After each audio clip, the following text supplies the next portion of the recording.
യുദ്ധം അവസാനിപ്പിക്കുന്നതിനുള്ള താൽക്കാലിക കരാർ പ്രാബല്യത്തിൽ വന്നിരിക്കുകയാണ്. അതുമാത്രമല്ല, ഈ അമേരിക്ക ഇറാന് മേലെയുള്ള ഉപരോധം പിൻവലിച്ചിരിക്കുകയാണ്. ഇതോടെ ഈ ഹോർമൂസ് കടലിടുക്കിലൂടെയുള്ള എണ്ണ ടാങ്കറുകൾ സ്വതന്ത്രമായി സഞ്ചരിച്ചു തുടങ്ങി എന്നുള്ള റിപ്പോർട്ടുകളും വരുന്നുണ്ട്.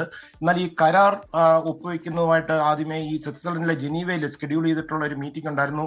അവിടെ വെച്ച് തന്നെ തുടർ ചർച്ചകളൊക്കെ നടക്കുന്നുണ്ട്. പക്ഷേ ഈ സ്വിറ്റ്സർലൻഡിലേക്ക് പോകുന്ന യാത്ര US vice president JD Vance ഒരുപക്ഷെ വെച്ചേക്കാമെന്നുള്ള സൂചന അദ്ദേഹം തന്നെ നൽകിയിട്ടുണ്ട്. അതിനിടെ ഈ ഇറാന്റെ ആണവ കേന്ദ്രങ്ങളിൽ പരിശോധന നടത്താൻ UN ആണവ നിരീക്ഷണ ഏജൻസിയെ ഇറാൻ ക്ഷണിക്കുമെന്ന് ഡൊണാൾഡ് ട്രംപ് ഭരണകൂടത്തിന്റെ പ്രതിനിധി സ്റ്റീവ് വിറ്റ്കോഫ് ഇന്ന് US ജനപ്രതിനിധികളുമായിട്ടുള്ള ഒരു കൂടിക്കാഴ്ച ഉണ്ടായിരുന്നു.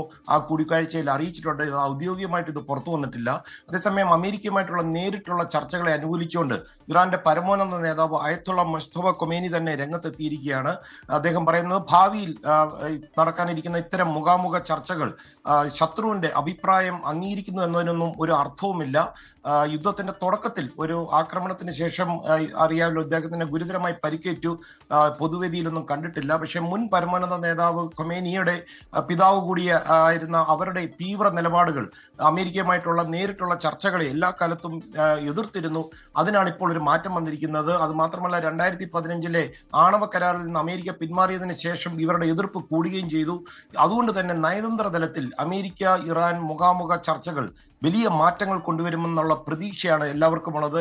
അതേസമയം ഇറാനുമായിട്ടുള്ള സമാധാന ശ്രമങ്ങളെ സങ്കീർണമാക്കിക്കൊണ്ടുള്ള ഇസ്രായേലിന്റെ നടപടികൾ നമുക്കറിയാം. ലെബനനെതിരെയുള്ള ആക്രമണം, അതിനെതിരെ ശക്തമായ മുന്നറിയിപ്പുമായിട്ട് US vice president JD Vance വന്നു. അദ്ദേഹം പറയുന്നത് ഇസ്രായേലിനോട് അല്പമെങ്കിലും ഒരു സിമ്പതി കാണിക്കുന്ന ഒരേ ഒരു നേതാവ് അത് ഡൊണാൾഡ് ട്രംപ് മാത്രമാണെന്ന് ഓർക്കണമെന്നാണ് പറഞ്ഞത്. അത് മാത്രമല്ല, JD വാൻസ് ഒരു കാര്യം കൂടെ കൺഫേം ചെയ്തിട്ടുണ്ട്.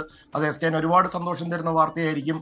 ഹോർമൂസ് കടലിടുക്കിലൂടെ 12.5 ദശലക്ഷത്തിലധികം ബാരൽ എണ്ണ കഴിഞ്ഞ ദിവസം കടന്നുപോയതായിട്ടാണ് US വൈസ് പ്രസിഡന്റ് വ്യക്തമാക്കിയിരിക്കുന്നത്.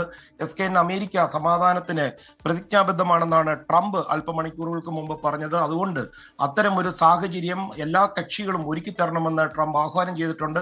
ഈ കക്ഷികൾ എന്ന് ഉദ്ദേശിക്കുന്നത് ലെബനൻ, ഹിസ്ബുള്ള, ഇസ്രയേൽ തുടങ്ങി ഇറാൻ തുടങ്ങി എല്ലാവരെയുമാണ് ഡൊണാൾഡ് ട്രംപ് ഉദ്ദേശിച്ചത്. അതായത് ഇവരിൽ ആരെങ്കിലും എന്തെങ്കിലും നമുക്ക് ഈ എഗ്രിമെന്റ് ഒക്കെ ഒപ്പിട്ട് കഴിഞ്ഞപ്പോൾ നമുക്കൊരു സംശയം ബാക്കിയായി. എന്തിനായിരുന്നു ഈ യുദ്ധം?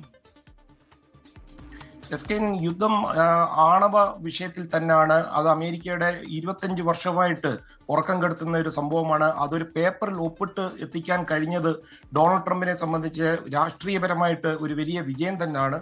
പക്ഷെ അതിന് എന്തുമാത്രം കാര്യങ്ങൾ വിട്ടുകൊടുക്കേണ്ടി വന്നു എന്നുള്ളത് ഇനി US കോൺഗ്രസിന്റെ ഈ ഹിയറിംഗ് കമ്മിറ്റിയിലൊക്കെ ആയിരിക്കും കൂടുതൽ വ്യക്തമാകുന്നത്.